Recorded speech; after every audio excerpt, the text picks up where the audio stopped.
Hi. So in this video, we will learn how to use output decorator and what is output decorator. Let me tell you what it is. This is basically used to flow the data from a child component to parent component. Earlier, we discussed about input decorator, which was used, to flow the data from a parent component to child component. We will also look for all these points, like how to pass, the user actions or user entered value or selections from a child component to parent component using output properties.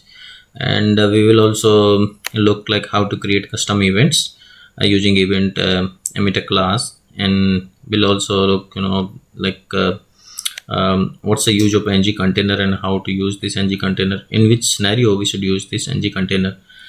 Okay. And in previous video with the input decorator, we created this table. Okay. Like total number of record was 7, and male in this table is 2 and female is 5. Okay. But the thing is that in this video we wants to display the students object. If we select like an all, then the 7. If we will select the male, then only 2 records should be displayed here. If we select the female radio button, then here only 5 students should be displayed here.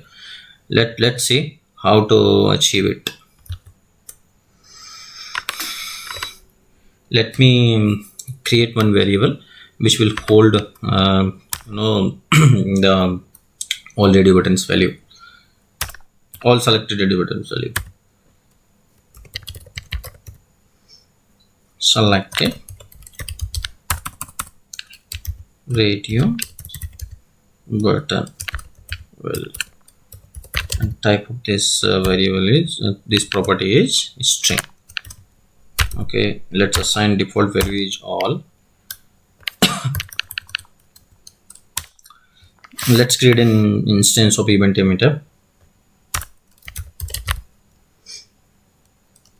Count student select on selection changed.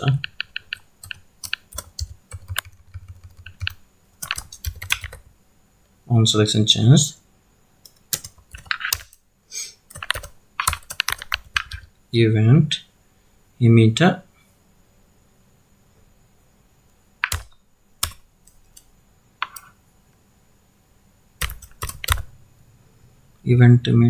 from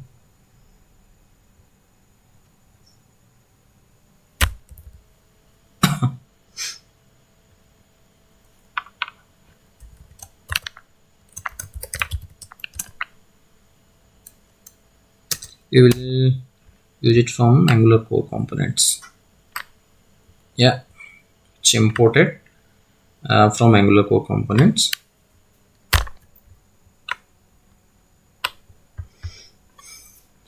I'll explain you event emitter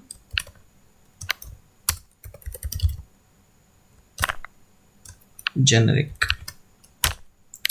Okay. To make this property as a output property, we have to use output decorator. Okay.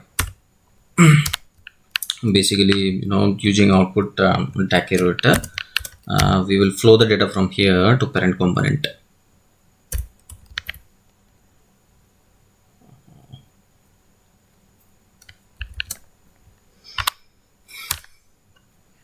Okay, let's create one more methods, and this method raises the custom events. Okay, we'll bind this method to the change events of all 3 radio buttons. Let me create that. On radio button selection change, on radio button selection change. This dot this event emitter dot emit, and this dot this property.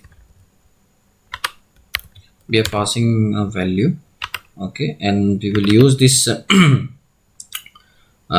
event, okay, this custom events in a parent components. I'll show you.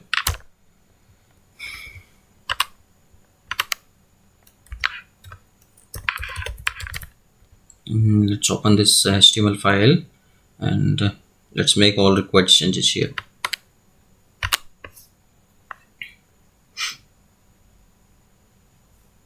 You can see here we have an input element. We will use here value attribute. The value is all. We will also use event binding just to bind the chain selected radio buttons value to the property which is defined in components. Let me copy it from there, this one. Okay, and the third thing is we will call the method which is created here on change of radio button. So we'll use here change event.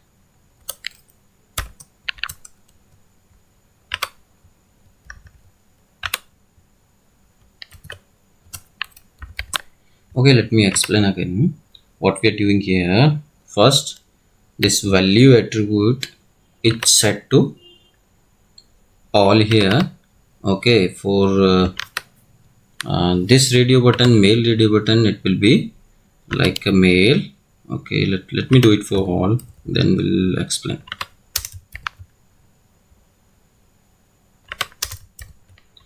Rest of things will same. Just we will change here in a value attribute. Okay, so this value attribute is set to all male and female. Then we are using to be data binding. Okay, whenever we will select whenever we will select any radio button, we want the value should be reflect into this property, okay, which is defined here. Third thing is on change of radio button, we want to call this this method, this one. Okay, so actually the value, okay, one thing, I'm sorry, I forget to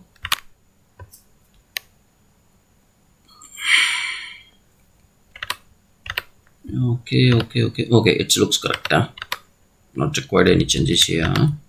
So let me open this parent component.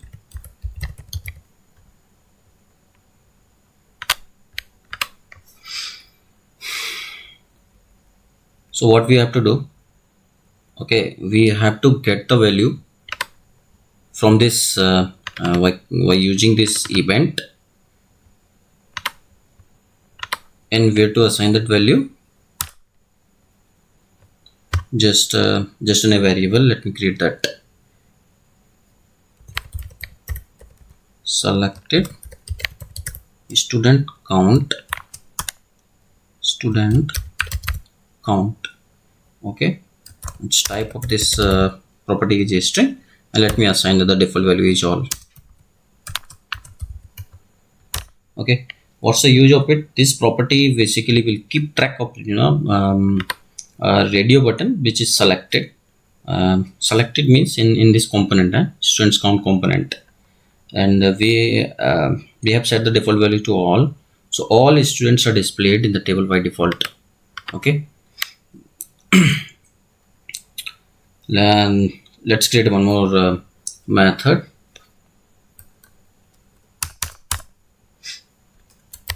On student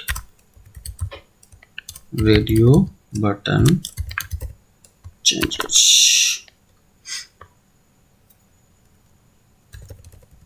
selected radio button value, type of this variable is string. Let's assign the value of this variable to this variable, I mean to say property.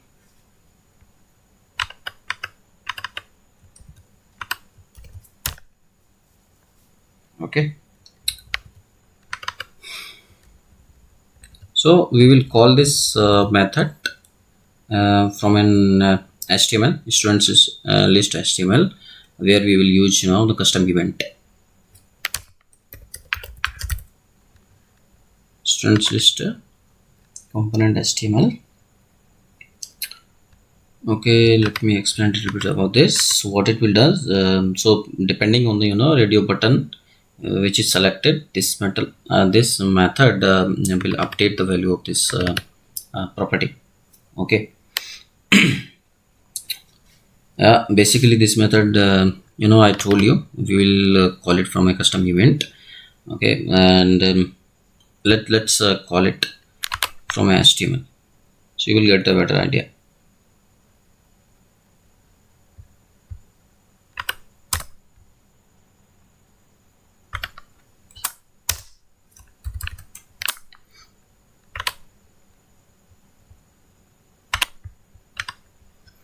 Let's copy it from here and use it here. Okay, in normal event also you use parenthesis, then pass the name of your event. Here it's a custom events, so I'm passing this this name. Yeah, and we'll call the method which we defined here, and pass $event. So this $event object contains the selected radio buttons value.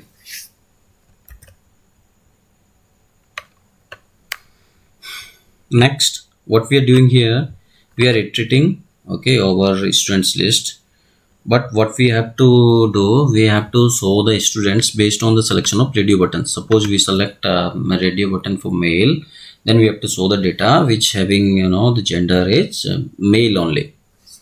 So we have to use ng if structural directive, but Angular does not allow to put more than one structural directive into one elements.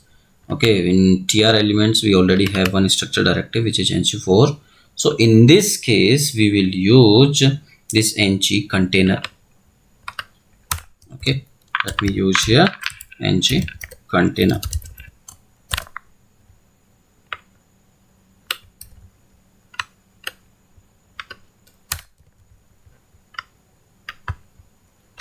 Let's use this ng4 in ng container, and we will use ngif in tr element.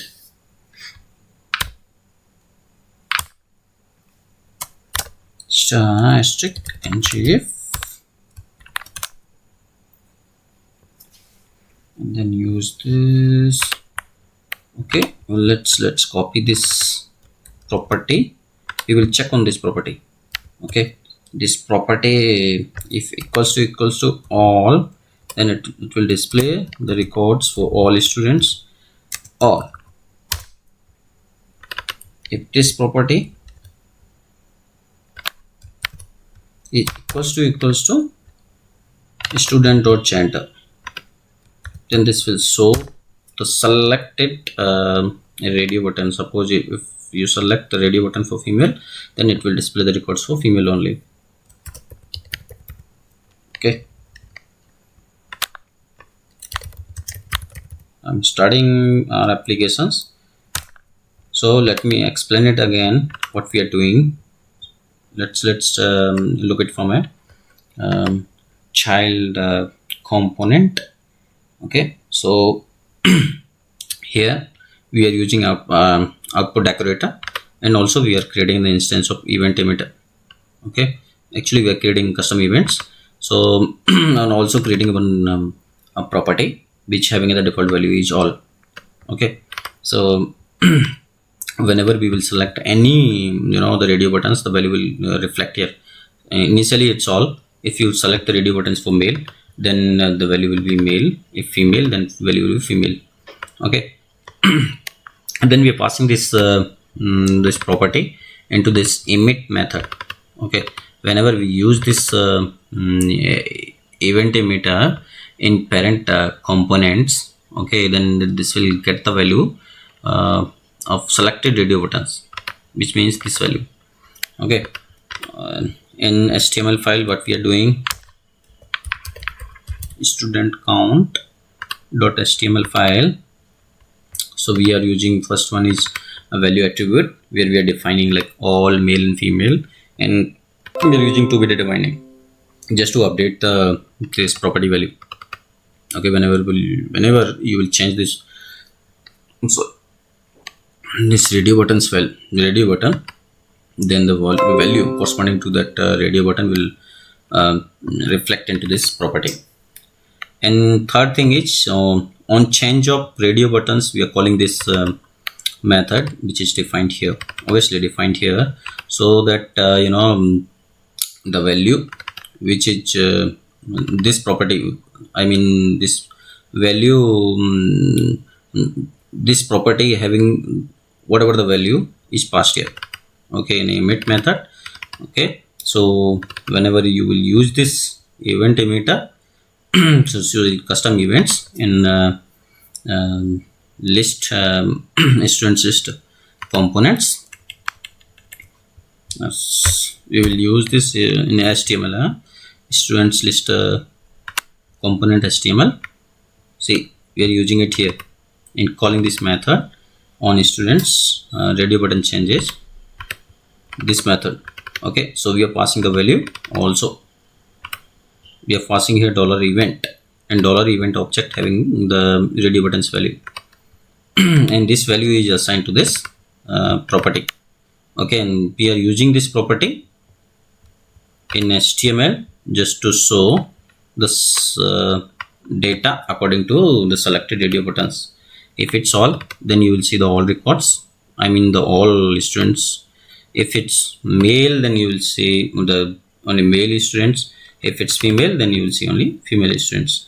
Let me show you in browser. See, initially it's 7 students are here. Let me click on male. You can see here only 2 records are here, which means 2 students are here. Okay, if you will select on female, then only 5 students you can see here. You can see here gender is female. If you will click on this all, then the 7 records are here. Okay, that's it from my end. Okay, this I told you like how to pass the data from a parent component to child component to parent component. The summary is like whenever you have a requirement to pass a data from a parent component to child component, then use the input decorator. If you have requirements to pass the data from a child component to parent component, then just you can go with the output decorator. That's it from my side. Thank you. If you like this video, please subscribe my channel, and thanks.